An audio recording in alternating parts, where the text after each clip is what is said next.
I remember years ago visiting a client, and I was chatting with the CEO in his office, and he was walking me around, giving me a tour of his operations. And we started to walk into this area that was lowly lit. And before he opened the door, he said, "Okay, we're about to enter a workspace where the majority of the employees have Asperger's. And it really distracts them if we're loud and if we talk a lot. So let's just be quiet and respectful as we walk through this space."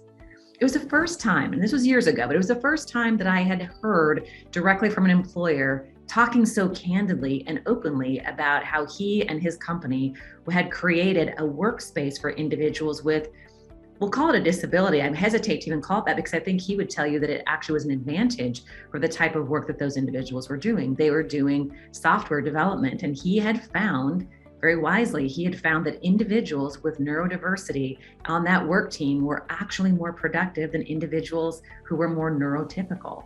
And fast forward to today, and a lot of employers are realizing the importance and the opportunity of making their workplace more accessible, more accommodating for individuals with neurodiversity. Now, what are we talking about here? We're talking about individuals who have, again, I hate to use the word disability because looked at properly, it can actually be an advantage, but individuals with autism, Asperger's, dyslexia, ADHD, for example.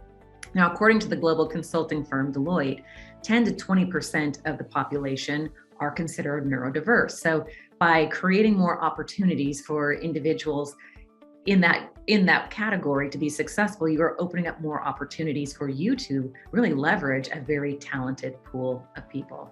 So what do we need to do? First of all, as with thinking through any disability, we need to revisit our hiring process. We need to make sure that our job descriptions reflect what is truly necessary to be successful in the broadest possible terms. We need to be curious, and we need to ask questions in the interview that focus more on what a person can do instead of making assumptions about what they can't. And I was talking with an individual on our team recently who falls into this camp of neurodiversity. And she said, you know what, it's okay to ask. It's okay to ask, what do you need? How can we best support you? Make it safe and comfortable to have a conversation about how you can help this individual be most successful at work. Now, there are some great examples of some great corporate leaders who are actually running very progressive and specific hiring programs designed to open up more opportunity for neurodiverse individuals in their workplace.